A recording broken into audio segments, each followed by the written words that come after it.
What up? What up? What up? What up? Hey guys. Episode 8, JTO just talking online, back in your face. Always ready to show you guys some more love. For sure. We want to get straight into it though, because we're talking about the difference between how the stories in TV and movies is flipped. For sure. Oh wait, I'm Jerry Jobert, by the way, And I'm Marcus Bailey. in here. But yeah, getting into TV and versus movie storylines. Yeah, definitely. Because, I mean, I really wanted to get into the fact that the flip was evident. Lord of the Rings was a movie, Game of Thrones was a TV show. Biggest hits for fantasy had that total flip. And when did Lord of the Rings come out for a movie? I think early 2000s? For sure. Yeah, I was in the 2000s, probably after 2001, something like that. Probably after that. But, yeah, and the Lord of the Rings is like built in too, because those books were like the most popular books before like Harry Potter and stuff came out.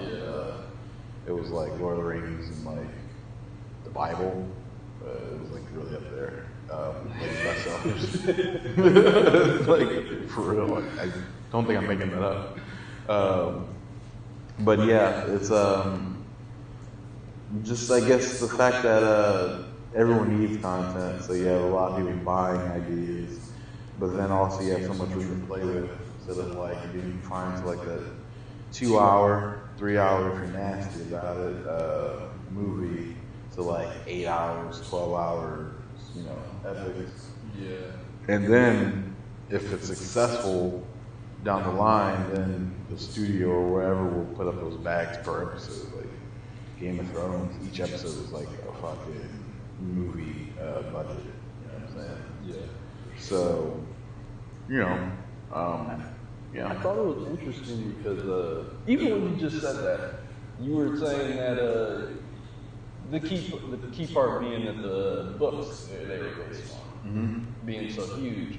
Both of those books were pretty big, but I feel like because of what you said, they have all that space to play. It makes it even better for a TV show because it's an expansive book. These are thick things that have maybe 1,000 pages, maybe more. Oh yeah, I mean, but like you're gonna get that core though. You're gonna come in with that built-in core, and then like the fact that you have the seasons and like each good season or each great season, you know, kind of can compound on each other as far as the viewership goes. Like season 1, like whoever got into it in season 1 was alright, this is tight. By the time season 2 came, you're telling a friend like, yeah, you should watch this. Comes back on number 3, and that now you have 2 people who are like, oh shit, it's 13 about to start, you can get on this, and that can build for like 10 years. You know what I'm saying? Until you get to the last one where it's just like a dominates conversation. You know, Game of Thrones. So They took over for that season 8. yeah, there's just I'm trying to think if there's anything. I'm sure there is. I've blocked it out. But something that hugely hyped that disappointed so big. I mean, maybe the election. The election was, it's up there. It's all time, just like F. But yeah, it's just yeah, there's a lot of room to play there. But you brought up that dude from Superman. Yeah, him and Cavill for The Witcher. Oh, he's in The Witcher. Yeah. Oh, I see. Okay. Yeah. And I was thinking when we were talking about it, yeah, it's a downgrade to go from DC Superman to The Witcher on Netflix TV. Yeah, and I think that might be old school way of thinking. That could still be true because I don't think those movies did what they thought they were going to do. Yeah. So if he's not even making back money, it's not like we're going to keep putting you in shits. But then, you know, it could have just been a really good story. So I think there's less shame with going from the big screen to the smaller screen than there was at least before, where that was a clear downgrade. To the point where I don't even know if people did it. I think it just stopped. Like, Like you can go from TV to movies, but I don't think people. Not that I can really remember. And I'm talking like back in the day, where you had like big movie stars going back to do television. But that did change. Yeah, that's way changed. Because even like Kevin Spacey was on like House of Cards, he was a movie star at that point, or prior. Okay. Yeah, like Usual Suspects and others. I don't know, other stuff. But Yeah, I didn't really think about that until we actually started getting into it. yeah, But I do think that I think TV is better than movies, or it will become better than movies with some time. it matter what you want. I don't know. There's a place for both.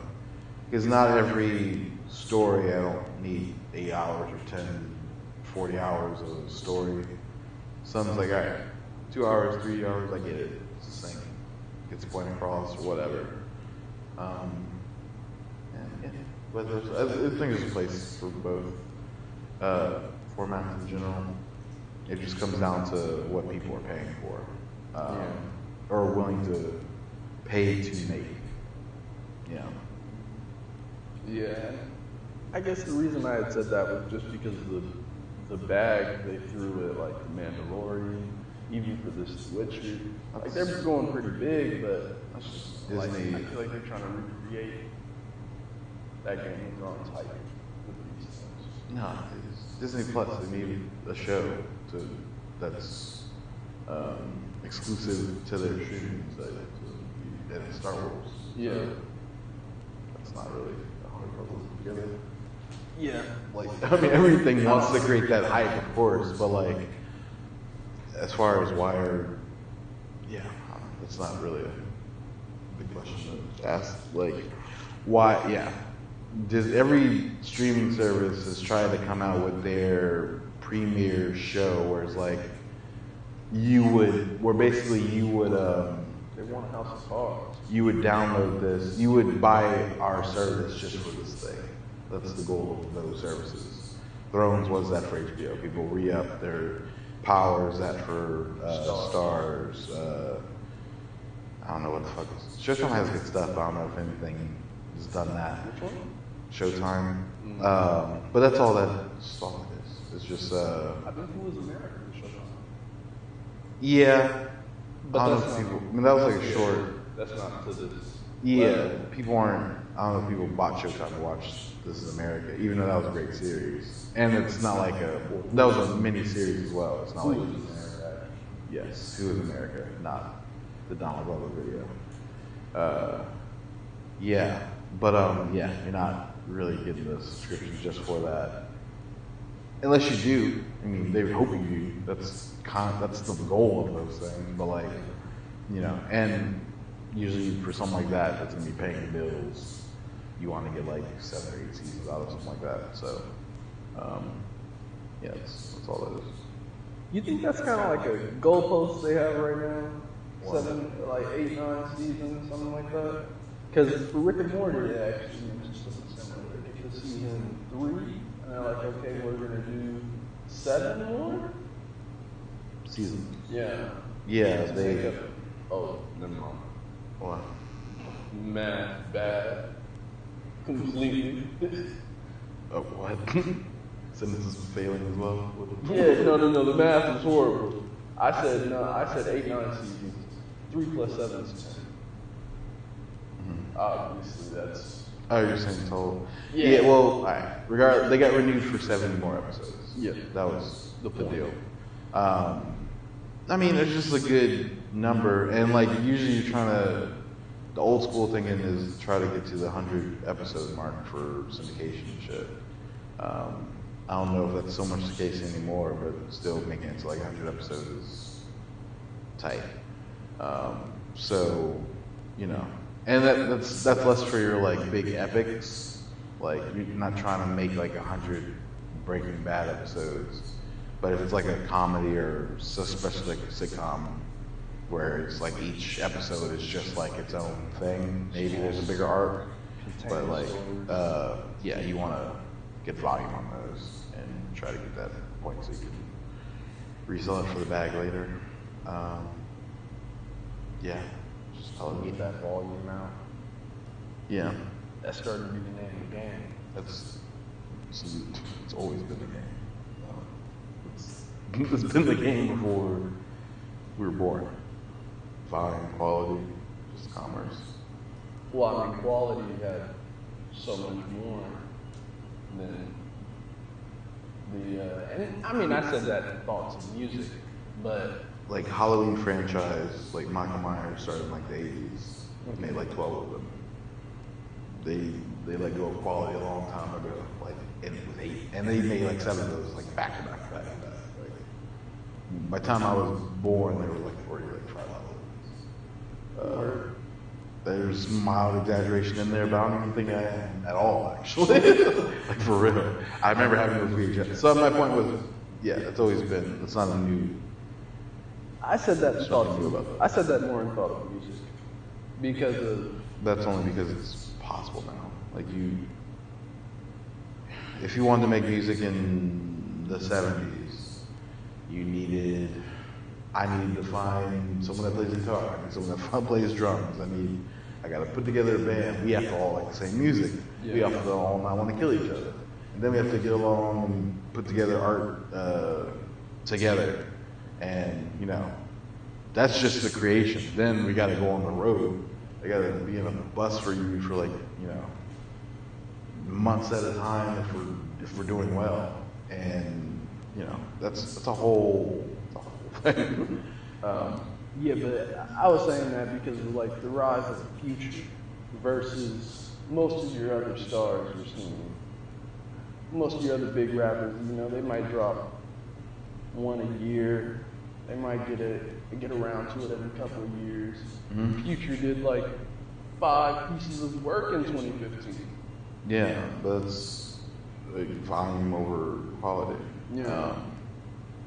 Yeah, 'cause these weren't like there were a couple of good albums, but they weren't all smashes. That's why Future, I don't know where he is right now. You know, I think he released something this year. I don't know if anyone cared. I didn't listen to it. Yeah. You know, it's you flooded with too much low quality. You can get a banger or something out of there. We got the Molly Percocet, classic. So He gets to them eventually.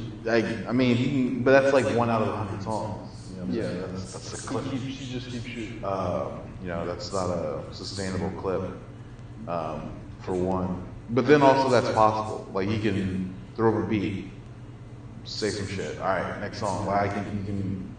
That was not possible 30 years ago, just 20 years ago. Because I think his albums, Hendrix and Future, I think they both had #1 for a good minute. I don't know if that's true. Yeah. But also that like matters pretty little because there's not like there cannot be competition here. If no one else drops and you drop, then people know you're number one. Okay. That just comes down to like what we were saying before with scheduling. They don't. If you pick the right time, you will. Yeah, they make it a point to try to do that. When's one of these people coming out? All right, empty weekend here. Let's do it. Like it's again just a way of maximizing your views and your return. You can't just put shit out as soon as it happens. Otherwise, everyone would just make songs and put them out as soon as they're finished. It's mixed. Put that shit out. Put that shit out. No, but people would just not, yeah, it just wouldn't work. It would be chaos. Yeah. So, yeah. Yeah, no, it's weird. I thought Future's career was kind of like a signal of the change, more so because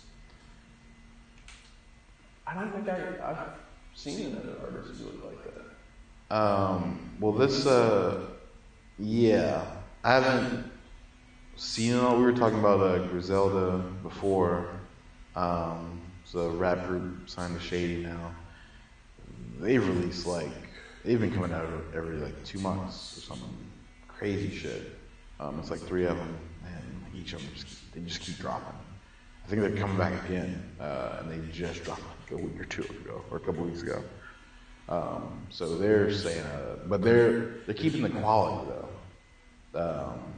But their volume is heavy. So yeah, people do it. I mean, or people. Not everyone can do it. Like even if even if you want to, it's not an easy thing to do.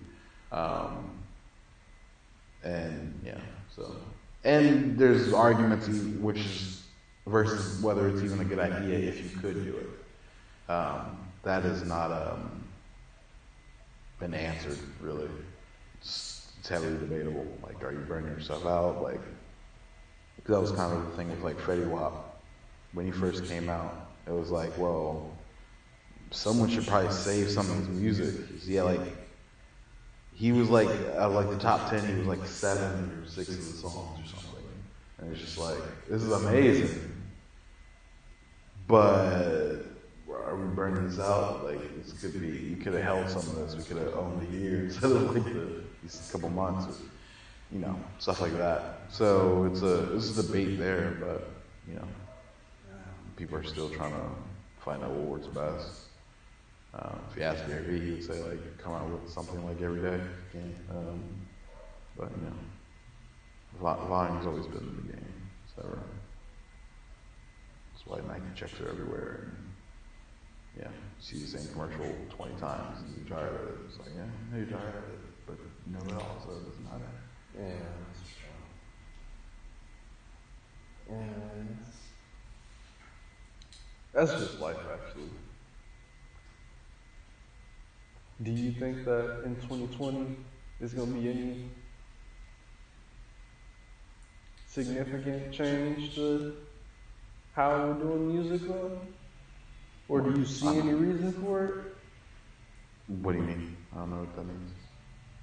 Because for the 2010s, we went from how people are making music, consuming music, like difference from next year? Yeah, or not next year, for the 2020s.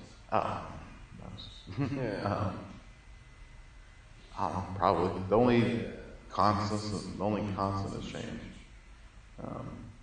So all I know is that it will be different. I don't know what that means.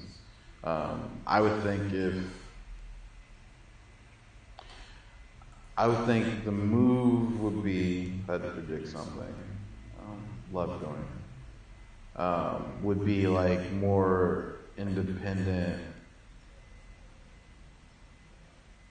someone trying to own their own, people making their own platforms. Like, right now, people are dependent on these giant platforms to serve their content for free, and then you make the value off of it. Or not for free, or like, do subscription, like, so, YouTube, Instagram, Facebook, and like iTunes, right? Mm-hmm. You can, if you're a brand or a person, you know, in whatever endeavor, you can put out content about your stuff on all of those things for free, and people can consume them. You can pay to boost those things and make them more prevalent to reach different demographics directly. But I feel like once you've established yourself on those arenas or on those platforms, I feel like the next step would be to bring those people to your own thing. I don't know how that would look exactly, because the reason we use those things is because having your own thing is wildly expensive. Like, people don't even understand the cost of it. Like streaming videos, streaming audio, hosting thousands of images, and serving it to people fast. Like, if you had that all on your own server and website, it would be slow getting out to people, and the fees would be enormous just because handling that traffic directly. So people don't even. People know how that works. Yeah, people don't understand that YouTube doesn't make money. Like, people don't. Like, I understand, like, they need to pay the content creators more, but at the same time, I understand why they have trouble doing that, because they're already operating at a loss. So any money they're making is just to try to pay the bills and to make money elsewhere.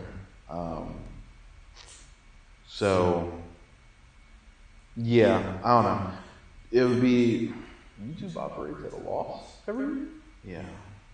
It's really expensive. Like server farms, like bandwidth is really real bills, and they do it for everyone like this. Like everyone can put up.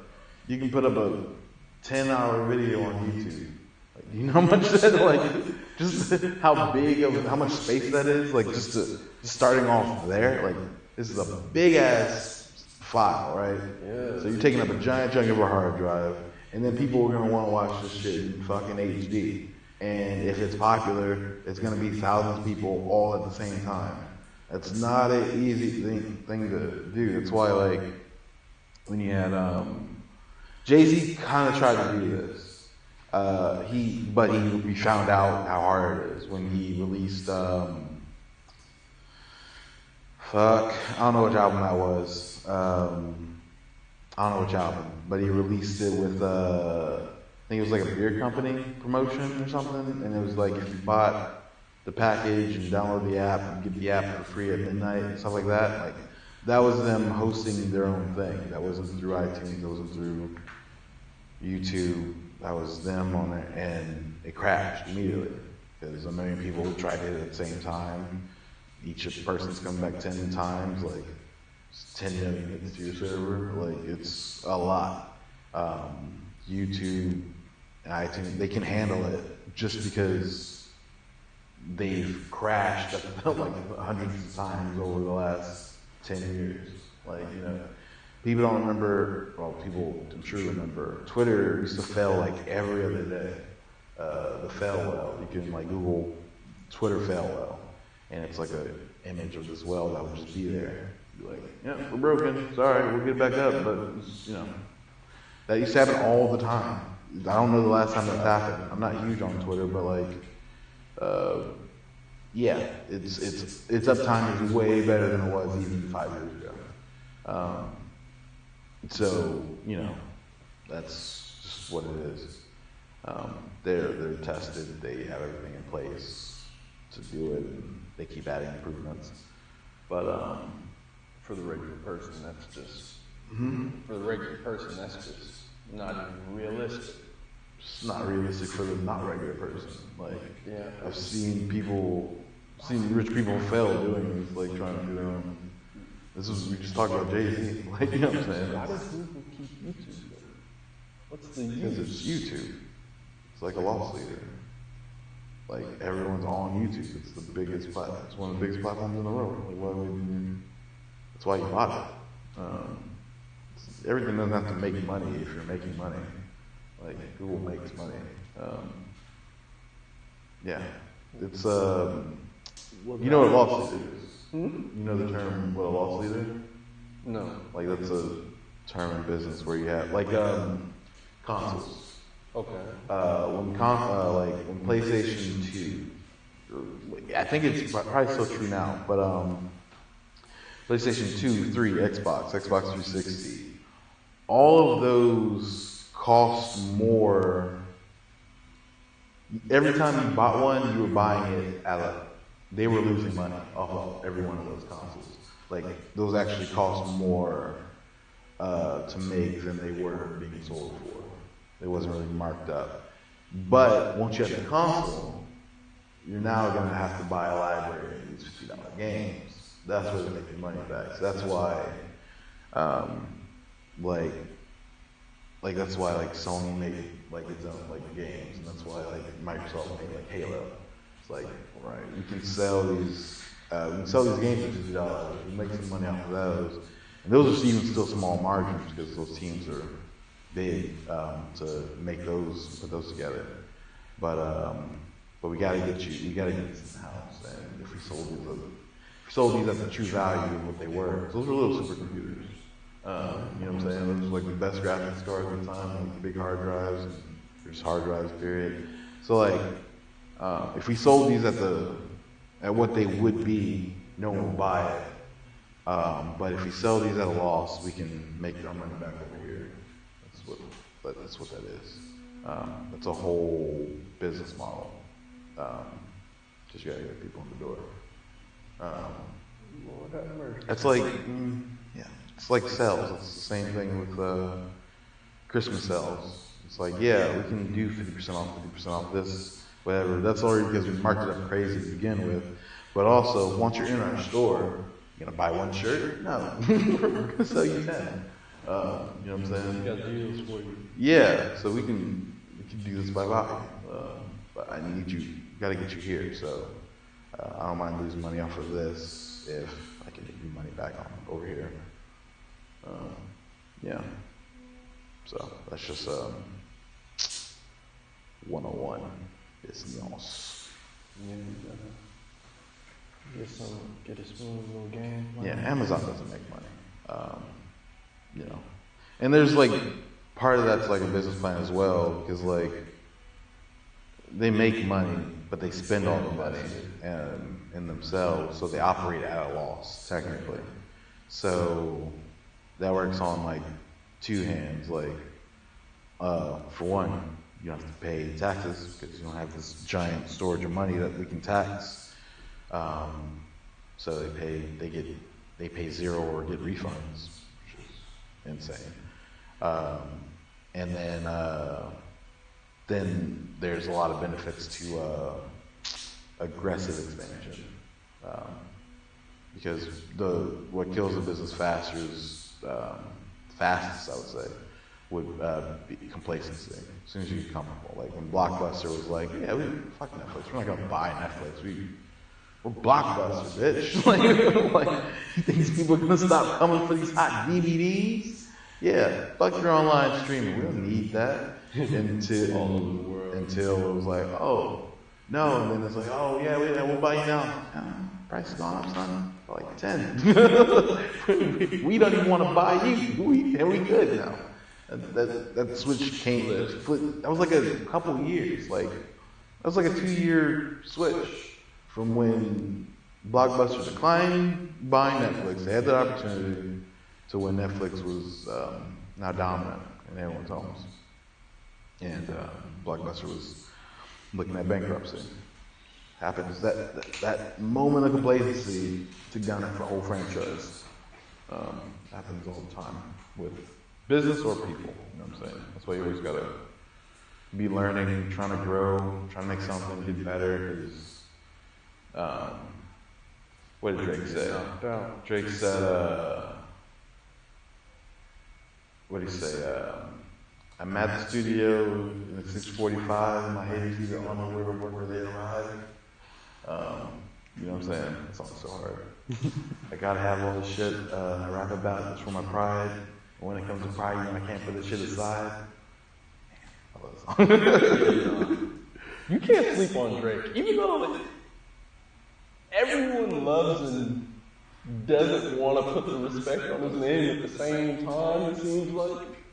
Yeah, but I guess the bigger point is complacent. Well, yeah, but I was gonna go. A bigger point to that is that people don't feel like learning from hip hop the way they used to.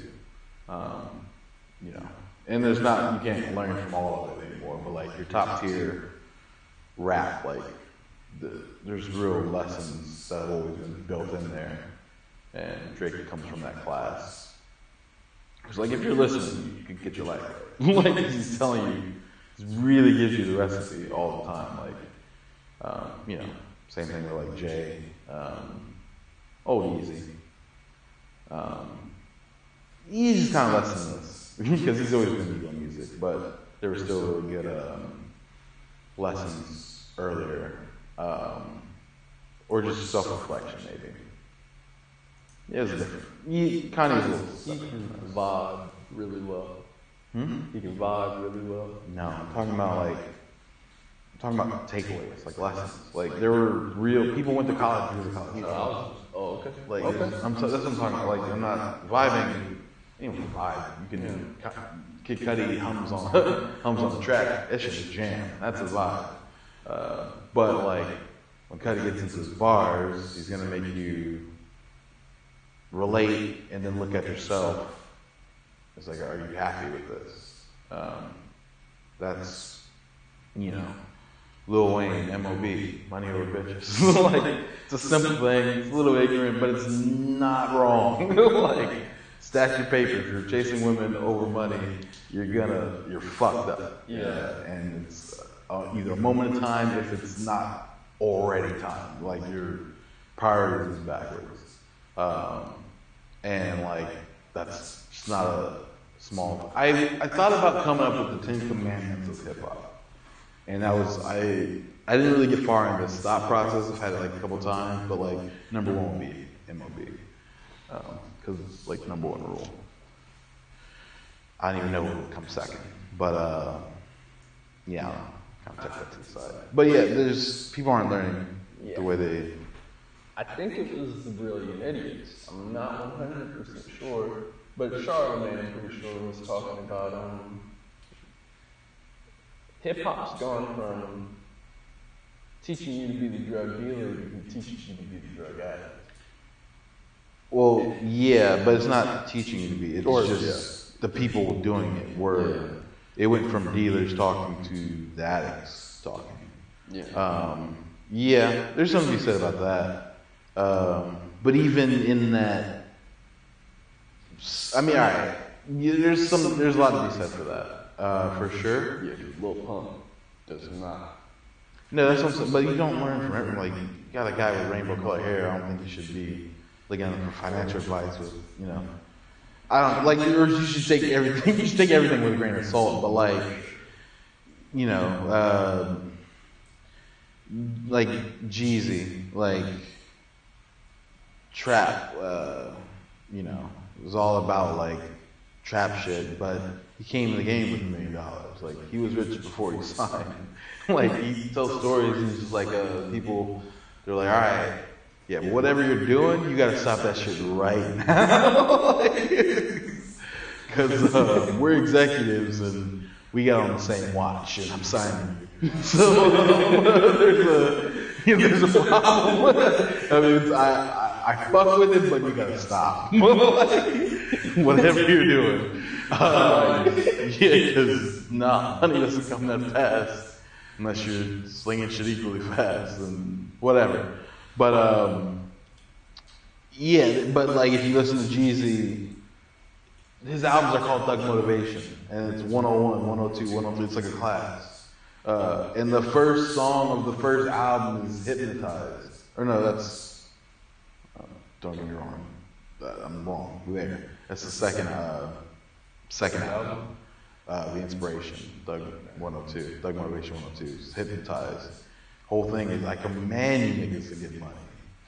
Like, that's the hook. Like, and he's trying to, like, it's the way the beat goes, it's trying to, like, hypnotize you.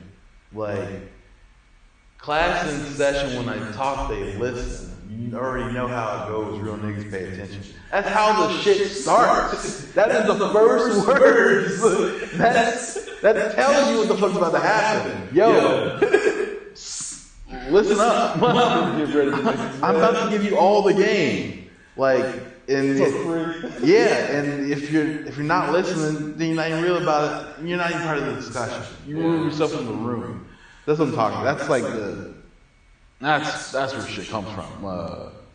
You know, but now, you know, you can party in between that shit, but like, I don't know. There's real lessons. Become the main move. Huh? Partying to become the main move. No, but see, that's too easy. Because it's always been the point. Like, it's always been proven. Like, it's not all about, you know, it's not supposed to be a TED Talk. Like, but I'm saying, people aren't listening. That's really what it is. Because I don't think the messages aren't there anymore. Unless you're just listening to, you know, lower tier artists. But like, from your, like 444 was all this. It was all just grown man reflection and how I get here. How could you get here? But people aren't, I don't know. Do you think the population of the rappers that are doing it has gone down a lot though? No, because all the people that were doing it then are still doing it now. Like, well, a couple left, I guess, because I don't know. Well, T.I. came out with that album like a year or two ago. It was a classic. Time Trap is amazing. Best album that year. And that was When year was that? same year Travis Scott dropped Sicko Mode and Astro World. So this was only like 2 years ago. Okay. I still go back and listen to it like a lot. Time Track is amazing. But he's talking that shit like, you know, it's motivational. It's great, and then it's motivational, and he's giving you some game in between. Like if you're fucking listening, like that's what bars are. Like people, I saw fucking one of my friends. He posted on Instagram. He screenshotted a text conversation with him and someone else, and the guy texted him. He's just like, "I just came back from the Netherlands.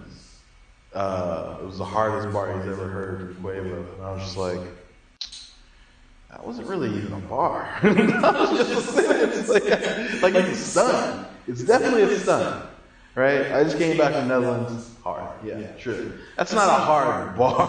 Like, I'm not a businessman. I'm a businessman. Now let me handle my business, damn. That's a bar. Like, he's using, there's a double entendre going on in there, like, you know, he's a businessman, but put an extra comma over here, like, need something a little different. Those are bars, like, bars are like, that shit. I move in silence like lasagna. Like, or no, Real G's move in silence like lasagna. I didn't say the full thing, so it didn't make any sense. It's like, yeah. You know what I'm saying? Like, that's a bar. You heard that for the first time, you're just like, wait. Oh, shit. Fuck. How'd you even think of that? Yeah. But like, you know what I'm saying? Like, Wayne's real good for that shit, where he's just like, he'll break your brain if you're paying attention. But even, I guess I have Wiz on my shirt, and that's why I kind of bucked against the Dealer versus Addict thing, because you could put Wiz in that addict category. He's always been talking business. Same shit. Like, if you're listening to, that's why we played Wiz on a repeat, because he was the mix of all of it. He was just like, I'm getting high, I'm getting this money, and it's how you do it. Like, this is what we're doing. You know, yeah, I love it. Like, it's really great. It's molded a lot. I gotta get into more of it. We're just more content, period, really. Yeah, it's quality shit. Like, it shapes the way I think about stuff, and for sure, like Lil Wayne, Jeezy, T.I., Hov, obviously, Kanye, Wiz. Yeah, all of those people. I think I can point to like something particular where they made me think about things differently, in one capacity or the other, for sure.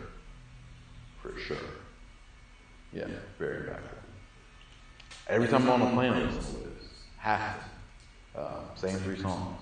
Like, Flight School? Yes, so very, very into Flight School. Hollywood Hoes, extra credit. It makes me, it's almost like Love the bar? no, I don't sleep well on planes. It's like a time warp. It gets me in a whole mood for landing. Like, especially if I'm going, like, I'm excited to go, it's going to, like, by the time I get to Ghost 3, I've transformed. It's like charging out in like Dragon Ball. Yeah, you're tapping into a different person by the end of that. It's more like I'm not the same person I was when I got on the flight. yeah, like Captain America, like Bucky, when they had to read the words for him, and by the time he was finished reading the words, he was the dude. That's what it is. By the time extra credits finish,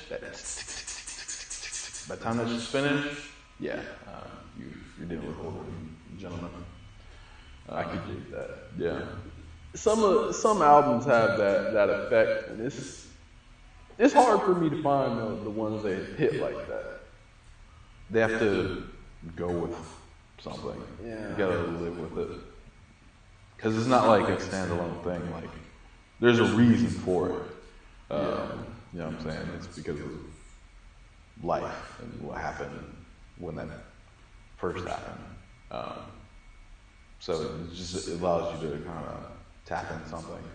Yeah, because like I used to We're skate. tapping into time, you know? I used to skate listening to Wayne. That was my jams. And yeah, you lose track of time, you get into it. But I feel like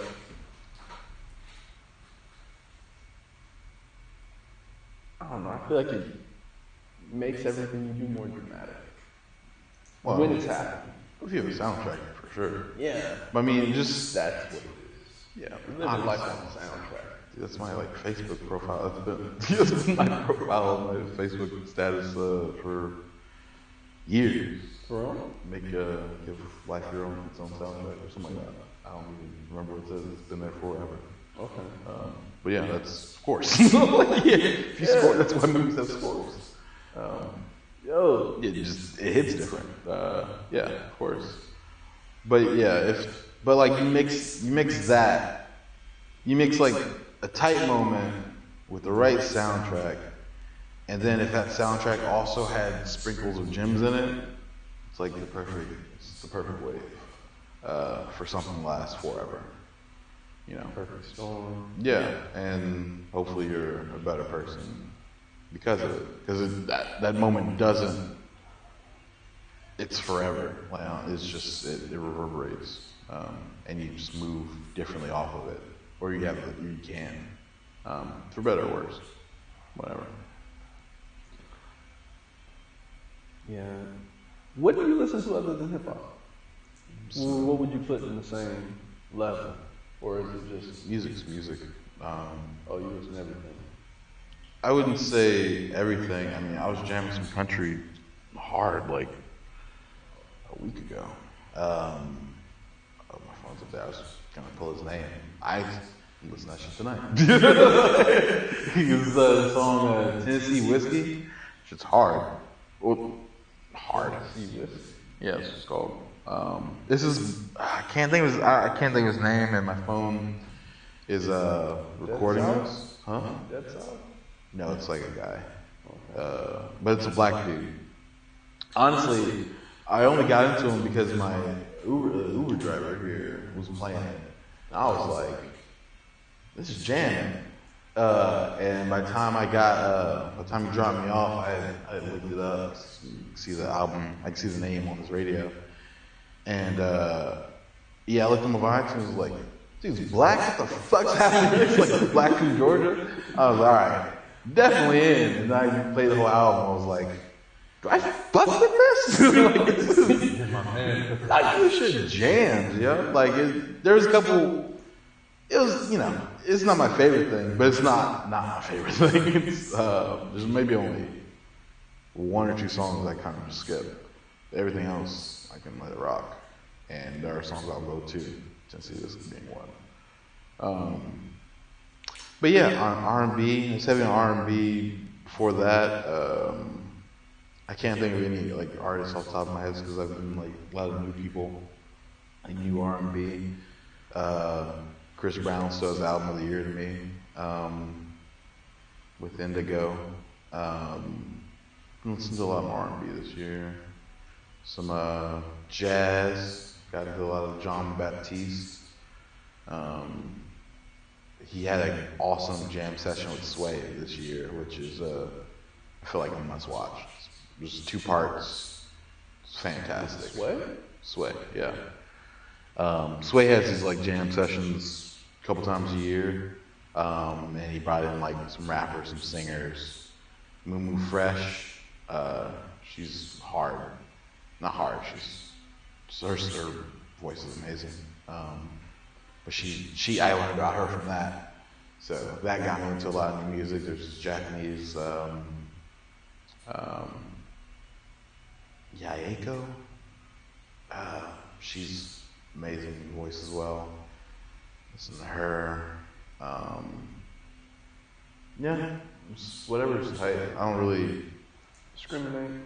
Yeah, I mean, I grew up. I used to play viola, not well. So I mean, and my mom sang gospel.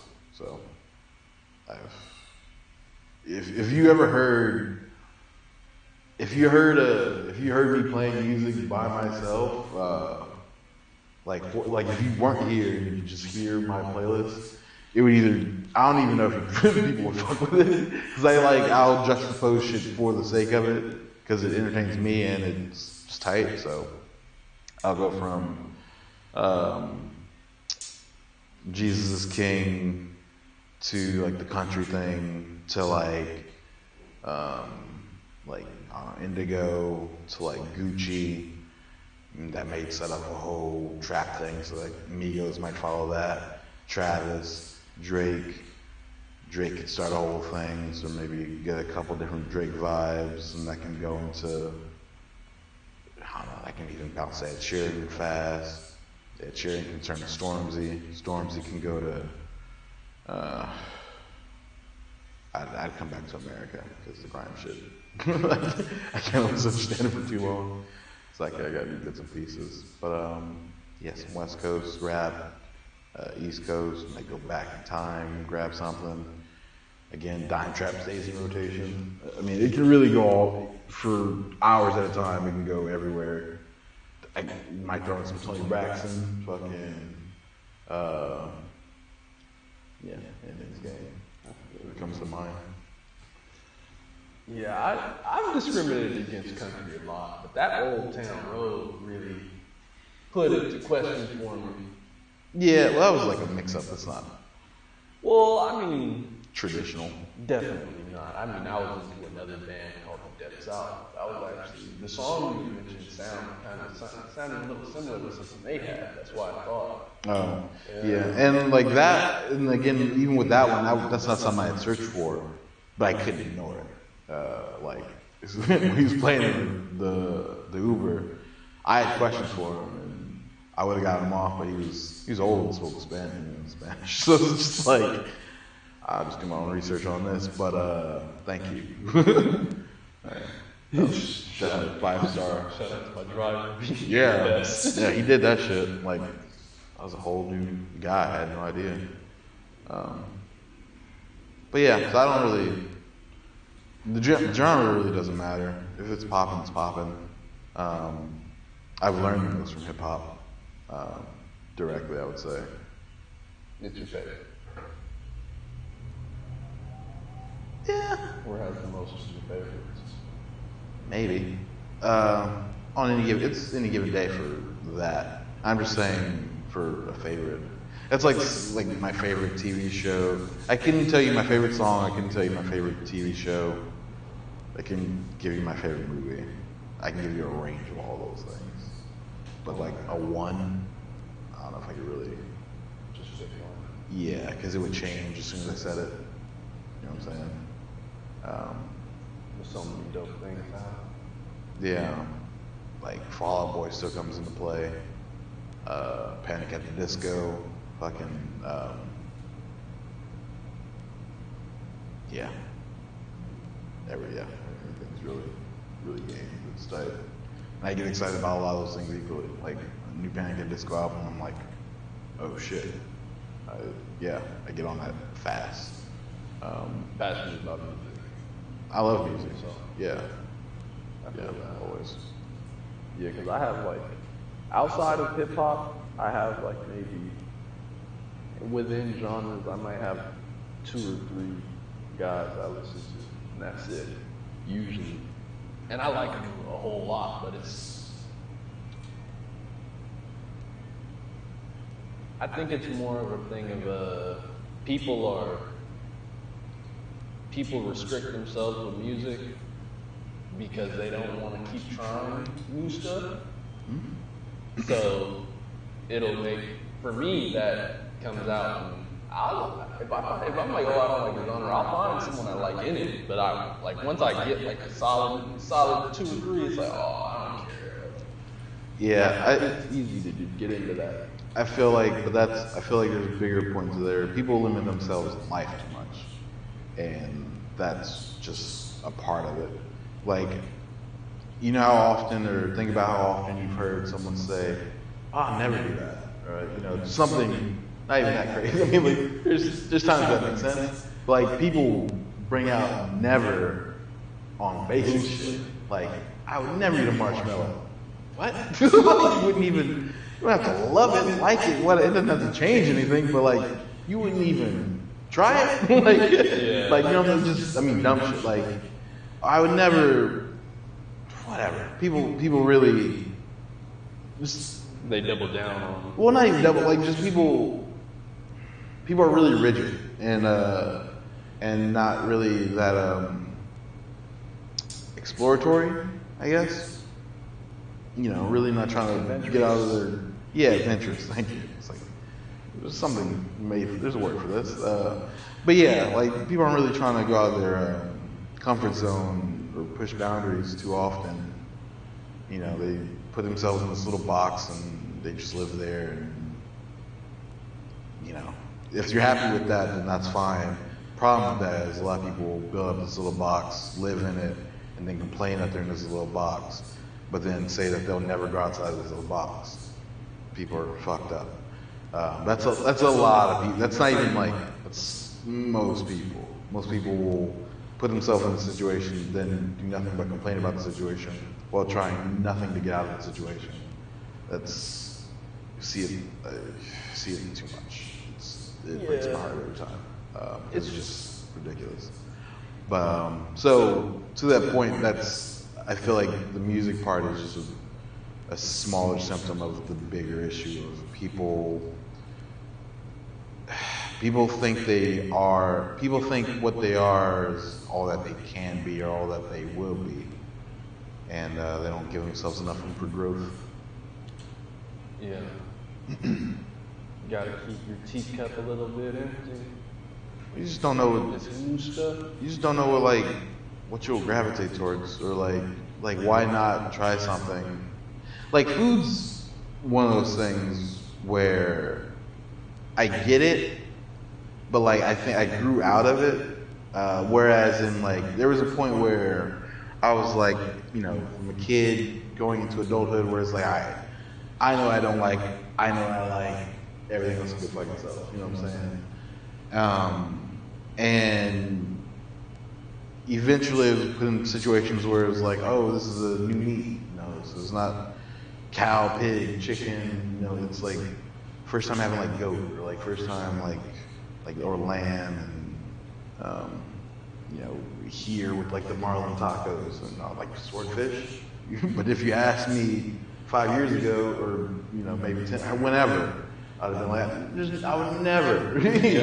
Those plants eating them daily. Like, you know what I'm saying? But that's because you just take yourself out of the box. Being here in general is, well, no, it's a testament to jumping out of the box. Like, who would do it? Like, this was, I can't make light enough of how spontaneous us even being here, like the catalyst for that even was. I was one Skype call with Ben in a week of, all right, we gather shit. Like, to move everything. Like, you know what I'm saying? It was really, I had to put more thought in explaining it to people than actually doing it. Because I put so little thought into doing it, we were just like, huh? Why would you do that? You just gotta give them the Kanye shrug. And you're just like, yeah, it's just happened. Like, you know what I'm saying? Yeah. But I'm not afraid of, I feel like at some point I tried to light the box on fire. Because to be contained to it is just ridiculous. Like, what are we doing? You know what I'm saying? Like, so yeah, try everything. Because then you'll never know what you're good at. Like, what if Michael Phelps never jumped in the pool because he was scared? Like, what if no one gave Michael Jordan a basketball because he was just like, nah, I like what I'm saying? Like, you don't know. And there's I'm sure better examples of people finding shit later in life that are just like, Gordon Ramsay wasn't always a chef. He was a little kid in these streets fucking shit up. And he's like, oh yeah, well if I cook, and if I cook for people, I'll never be hungry. That was A plus B equals C for him, and then he just ran it up. You know what I'm saying? He didn't know that going into it. He didn't know he'd be a world-renowned chef. He was like, let me try this thing, just so I can. It's my work. Yeah, just so, because I'm not doing anything. Like it's either this or I'm gonna end up in jail. You know what I'm saying? That's how he was living out here. So and he tried it. He fucked with it heavy, and turned into a passion, turns into a career, and now he gets to do that for other people. Like he takes people that try to get into it and you know, but aren't good at it, whatever. Point is, jump out the fucking box. Like fuck the box. It's stupid to restrain yourself for no reason. Say you never do something, you know, you've already eliminated a million possibilities. And you know, maybe there's stuff you should never do. This is not an open, go jump off the roof and you'll fly. No, or go try heroin just for kicks. No, it's like not that, but like, you know, people, you can loosen the reins a little bit though. Like it's, I was trying to, yeah. I think it's a thing of don't restrict yourself too much, but keep balance. Yeah, but even those, like, you can, I say loosen it up a lot. And people, well, I guess depending on where you're starting from. Yeah, You know what I'm saying? that's what I was 'Cause saying. 'Cause some people, this kind of comes natural to, and people are too experimental. It's like, all right, we need to tighten this shit up. But it's really more for the people that don't, restricting yourself. people don't try. Like, people have an idea. People have a great idea. And then, you know, start to see what it would take to do it, and say, oh, wait, it's not easy? And it just never happens. Like, well, nothing's easy. Nothing worth doing is an easy thing. It's gonna take a lot of effort, you're gonna fail, you should learn, try again, like, but people, you know, won't even try because they're like, well, that can never be me. I can never. Why not? Like, there's really no reason for it. Like, really, I feel like the biggest difference between successful and non-successful people are successful people didn't stop. You know what I'm saying? Show up. You just keep doing, like, or you can know doesn't stop anything. You know what I'm saying? And they don't put up excuses for why the world's not allowing something for them to happen. Dude, who cares? Like, you can just do it. You make it happen, and everyone will catch up with you. Like, they just don't stop. But as soon as you come into a roadblock, you're just like, fuck it, I'm done. Okay, you know, that's a loser. That's a person that takes a loss and stops. That's a loser. You know what I'm saying? A winner recognizes a loss and recognizes that there's more games to play. Yeah, so I see shit. I feel you. Yeah, no, it's always important to try to take it to that next level, or even to find something you can take it to another level, because people aren't even. no, people It's not even about taking it to a different level. People aren't even getting off the level 0. Like, that's what I'm saying. Like, you. At a certain point, like, you should know what you need to do, or know what, I don't know. your work ethic should go to another level. Is that It needs to be existent. It needs to be existent to start. Yeah. That's what I'm saying. Like, a lot of people are really at 0 at some shit. Like, weirdly, like in life. It's just like, well, you're really not trying. Or people think trying, the level of try is interesting. So I've had this conversation with a couple people where it's just like, well, you know you're not trying though, right? Like, you're not really, you think you're trying, and in your mind you've built up that you're trying, but like, let me tell you what trying is. Let me tell you what people doing this well are actually doing. Like, you know, I've had that conversation with people where it's just like, you're not doing enough, and the fact that you think you're doing anything is concerning of its own. Yeah, just gotta do more. Yeah, I'm at the studio, 6:45. My haters are either on their way to work or they arrive. It's not stopping. You can nap if you want to. Like, even because we talked about the what was that? And we talked about, it was a while ago, Joe Rogan, and how like he'll do certain episodes and then put them out in sections or whatever. Not sections, but like, no, I'm sorry, I'm fucking up. He'll record a podcast and then keep it in the stash to put it out later if he knows he won't be there live to do it, but to keep the schedule. And the first thing he said was like, yeah, he does that to chill. And I was like, no. Like, that mentality is the problem.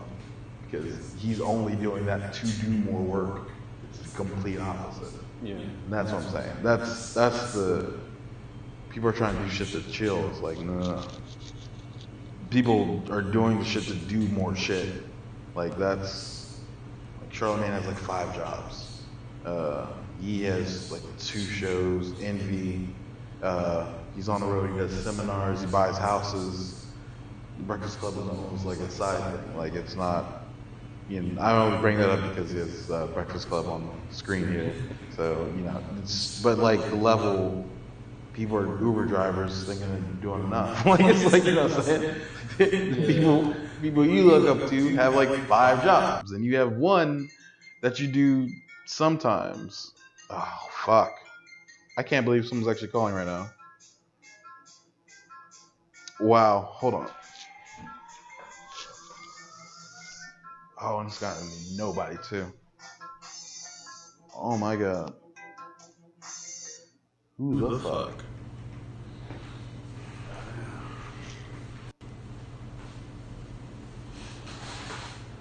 Alright.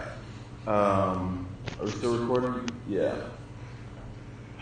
Okay. Yeah, whatever. I don't know what we're talking about. That kind of threw me all the way off. Yeah, no, we really kind of lost that. It was definitely. What the fuck? Yeah, you gotta put that on silent, bro. It's not even, I can't airplane mode it because it won't work on. No, I'm saying just turn the sound off. Oh, it'll not still the point. do it. Yeah. Damn, my god. I don't even know. Yeah, I don't know what that is. Alright. Well, yeah, I don't know. It kind of fucked me up. Like, The people you look up to have 5 jobs, and you're an Uber driver, part-time. yeah, and that's not shit on Uber drivers, but like, just don't think. I don't know. If that's all you're doing and you think that shit's about to change, then it's not. If you're happy, acknowledge the level of effort you put in. Yeah, or just know that like you can do that to sustain, and you know everyone has bills and cost of living is real. But like, if you're not coming home and like you're not putting effort into like a side thing, there's something else you're trying to build. You know, don't think things are gonna get better. You know what I'm saying? Because again, as soon as you're complacent, they're gonna take that shit away, and you know, once Uber cars are automated, like what are you gonna do now? Now you're back at 0. You should have been building something in that meantime, like something you can control or that's yours, that you can own.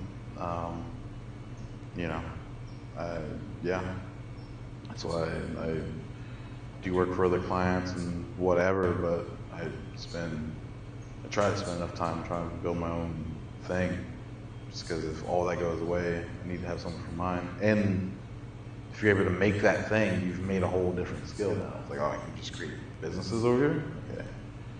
If you know how to do that, then stop. Yeah. You know. As you build up and build up, Yeah. it gets harder to cut you off because you can just go to something else. They can't cut me off because you can't cut it off because I control it. It's mine. Like there's no, and that's. I didn't mean like they. I mean nothing can cut you off because let's say you lose the business, you still have programming. Let's say you do. Or I can build another, like, because I can't. That's what I'm saying. I can't lose it. Yeah. I was more talking about the skills.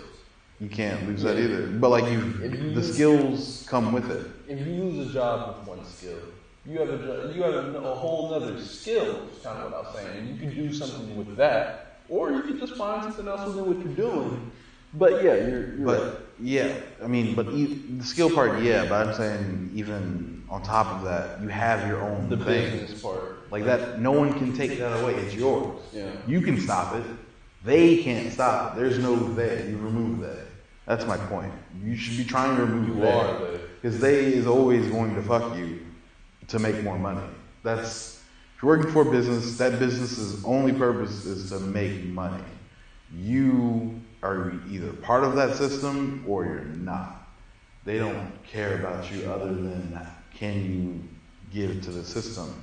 And if you can be replaced by something that can do what you do for less money, they're going to replace you. That's why, like, you go to McDonald's and you have people at the counter being replaced by the machines. That's everything, because I don't have to pay the machine ever. I pay for it one time. That's it. There's no yearly salary. They're never going to ask for a price increase. They're not going to pick it if you don't give it to them. No, that's over, and that's forever. That's business. So if you're just a cog in a thing, in a business's machine, as soon as you're not needed, they're going to remove you in the effort to make more profits. You know what I'm saying? That's what, like, Uber drivers replace taxis. Like, that was a whole industry wiped out or devalued massively, globally, like everywhere. Like, cities had to protest against keeping you out. Like, that's a real thing. You know, people used to have mom and pop stores. Walmart came in, tattered all that shit. Amazon, there used to be bookstores. Amazon was like, we see you. Fuck you. They don't exist anymore. You find them like college campuses, maybe. You know what I'm saying? It's, you know, and that's cycle doesn't stop. Netflix, Blockbuster, like Disney Plus, Netflix. You know what I'm saying? Like, it doesn't stop. Like, it's never.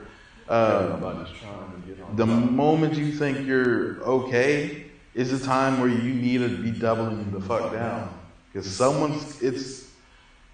I hate having to keep bringing it up because it's so terribly, but everything is a Game of Thrones. Like, if you're in an industry with competition, someone's going to try to beat you.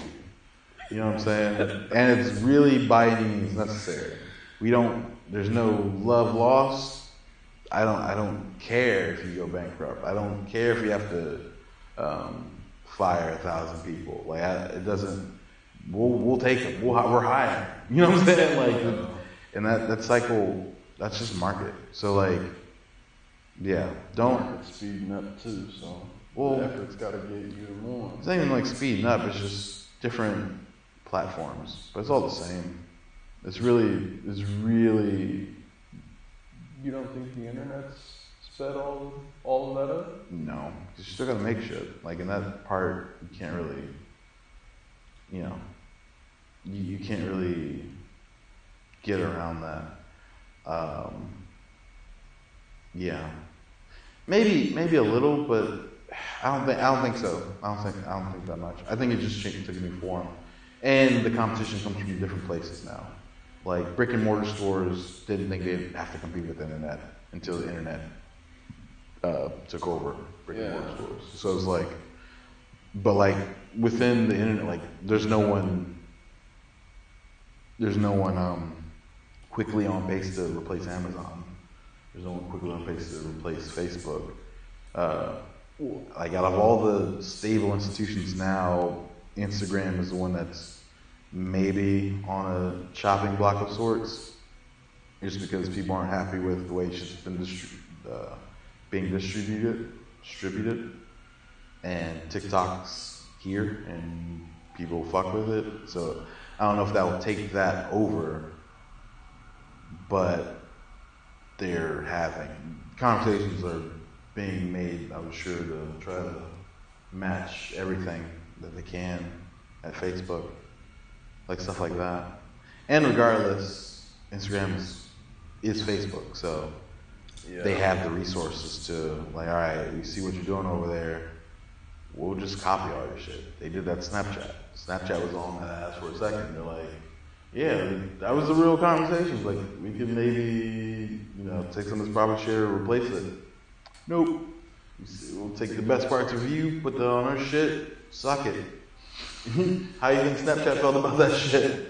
Like, you know what I'm saying? That was a huge hit. Dude, I'm sure they talked about hiring people to touch some people. Dude, because I'm serious. Dude, that fucking CEO, I wish I knew his name. Poor bastard. Like, because he didn't sell. I remember, because DJ Khaled, when he was doing his interviews, whenever, he was like, yeah, I met with CEO of Snapchat, and I had to look him in his eyes, make sure he was all right. Because I could never turn down $1 billion. That's what Khaled said. I would never. I was just so fast. And I don't disagree, but because he's like, and I look in his eyes because he has to see something we don't see. Oh no! Khaled said that shit. Khaled's not technical, nothing. But he was like, bro, you better take that shit. Like, hey, whatever. This is ruthless. It is by any means necessary. So I don't know if that's sped up, because even stuff on the internet is supposed to be developed. It's not. Well, the reason I was saying that was because I feel like a lot of the different institutions that were up before were already old, and the internet was in a convenient position to have something made to replace it, because it'll get to you fast. You can access it from any place in the globe. It just kind of became a layup. And I mean, for Amazon taking over bookstores, that was interesting, but looking back, I'd expect another institution to get replaced soon. Now, and maybe not replaced. Maybe Amazon won't be replaced for like 100 years, maybe. But I'm just maybe. But they're so new that it can't. Or wow, yeah. Let's not use that. We just talked about that. It's weird how people. We know the saying, anything's possible. But I don't think anyone really thinks about what that means. I feel like lessons need levels of understanding. Because you can verbally understand something. And all people, they can say that wise shit. A lot of people can. But to truly understand and practice it is another thing. And then to do it under pressure is a whole nother thing. Yeah, but that last part kind of just comes if it's you, then you're gonna do whatever you're gonna do, even if it's under distress. Like if you make that yourself, because that would be your natural reaction. Like the only distress part would just get your truly natural reaction because it's all on the line. But natural reactions change over time. Is why I said that. And that's because people are learning lessons as life goes on. You might have something happen and Hopefully. Yeah, hopefully. You might have something happen and you're like, yo, Jerry told me this, and this that day. If I would have just listened to him, I wouldn't be in this situation. Everyone should say that at some point. Yeah, so instead of doing what I'm doing here, I'm going to challenge what I'm doing. Mm-hmm. And then they do that. Mm-hmm. And then the first few times they get into a stressful situation, they might revert back.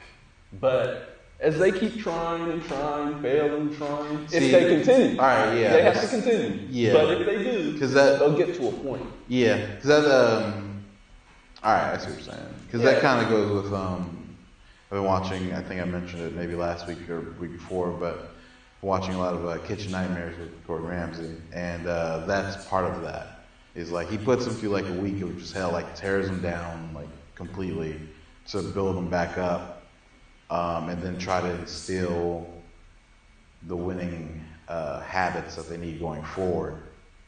But he always, or very often, he'll make it a point at the very end, once he's got it on track and everything's looking good, he'll put up like something, a reminder or something where it's just like, all right, we're giving you all the tools, got everything you need to go forward, make this successful. And when you find yourself reverting back, don't. Like, you know what I'm saying? But it's the hardest part. Not if you see what the good habits, not if you see the success the good habits lead to or give you. And that's what makes it easier for that. Because like that requires a certain amount of time by itself. That's what I'm saying. Like you need to get to that. But you can. That point's a different. No, you can do it immediately. Like you can. It doesn't. See, that's. Or I don't think so. Because that's what I'm saying. Like I'm using this as the example, the Kitchen Nightmares. Okay. Because it's like a week span, right? Mm-hmm. Each transformation. And it literally goes from like one night where everything's getting sent back, people are yelling at each other, whatever the dynamic is, but no one's happy, everyone's spiraling, whatever, and then he gets them in the right place, he gives them all the tools, and then they go through the serving night with all that, you know, whatever was the problem, he's tried to fill those gaps. And then he lets them experience what that gets them. Like, everyone's happy. Oh, everyone's smiling. Oh, the customer said they're coming back. Definitely. You know, they see what a smooth operation feels like, is like.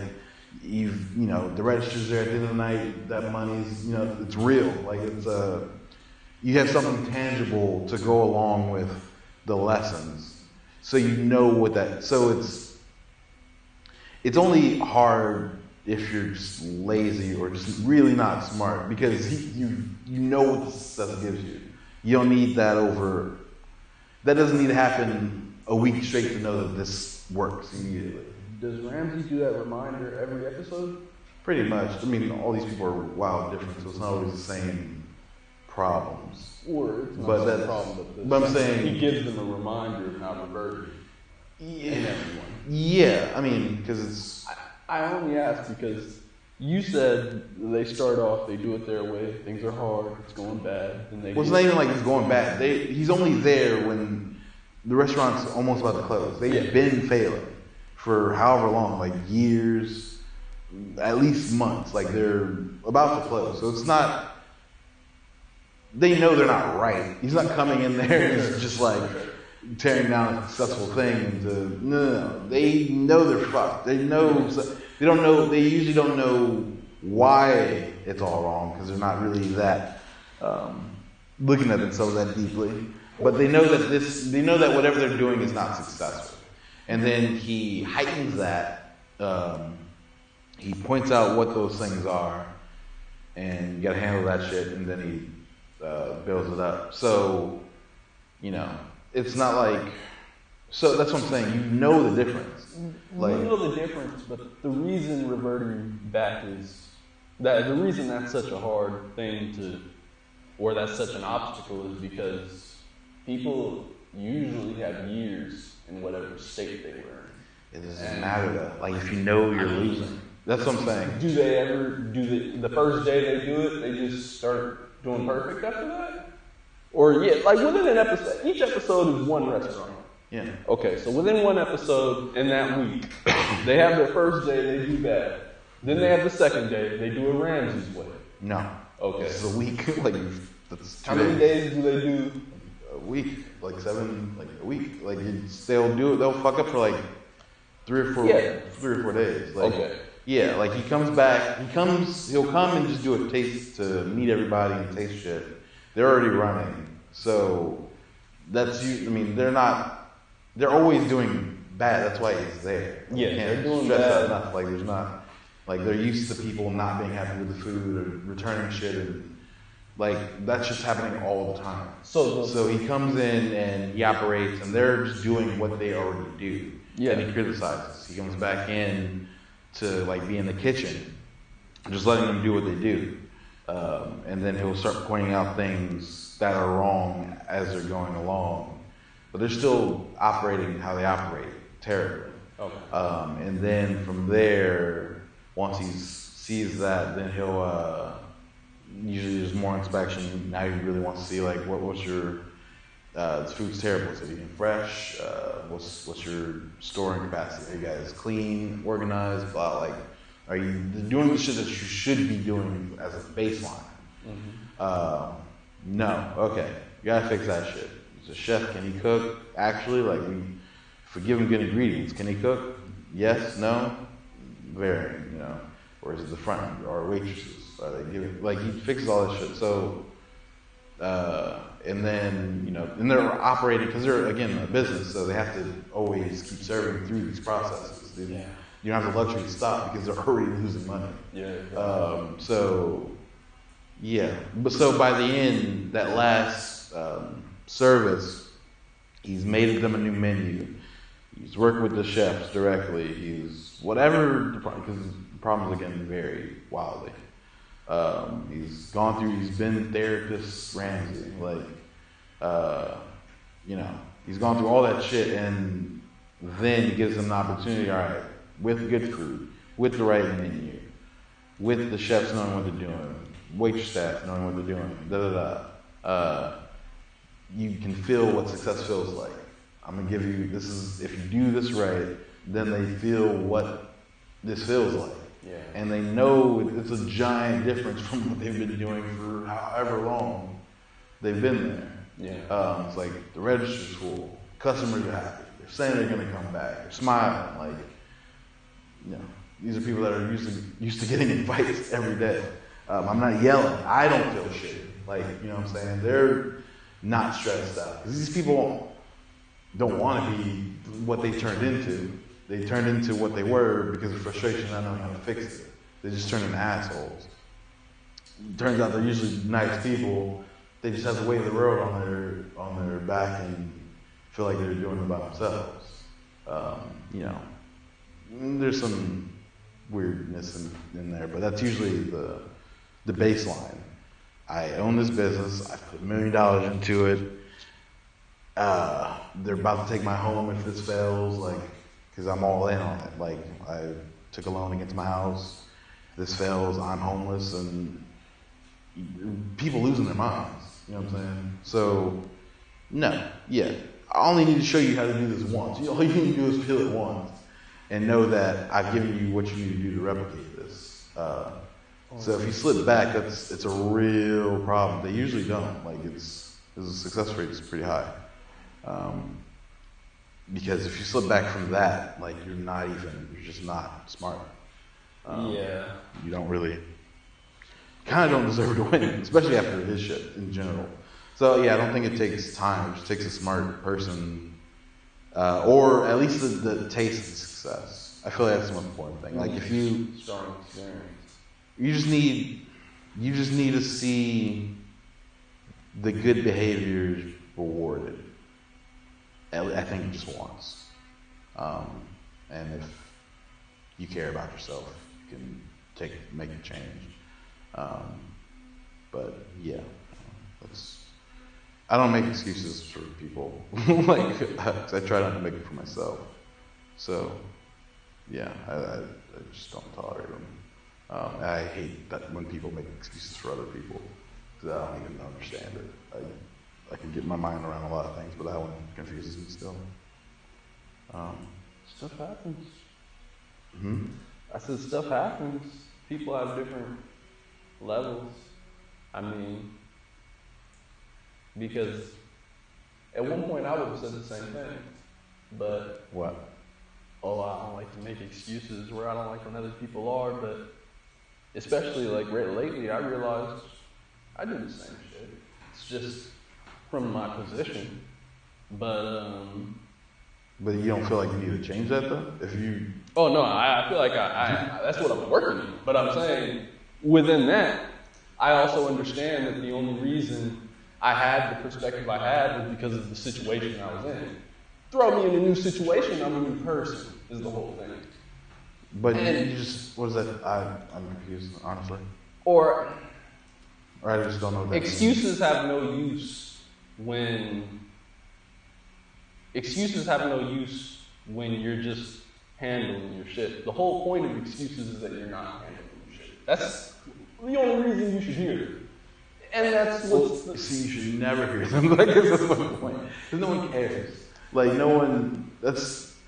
My mom taught me that, like, really early. And I remember it hurt so bad when I learned it. Because I remember it exactly. We were going on a trip to, like, my mom would do, like, mission work, right, with the church. So, and I've always been good with, like, you know, technical shit. So, like, they had this little mini, you know, DJ set. It was like the speakers and the mixer and the stand. It was like this pack so you can take it on the road and shit. Came with a microphone.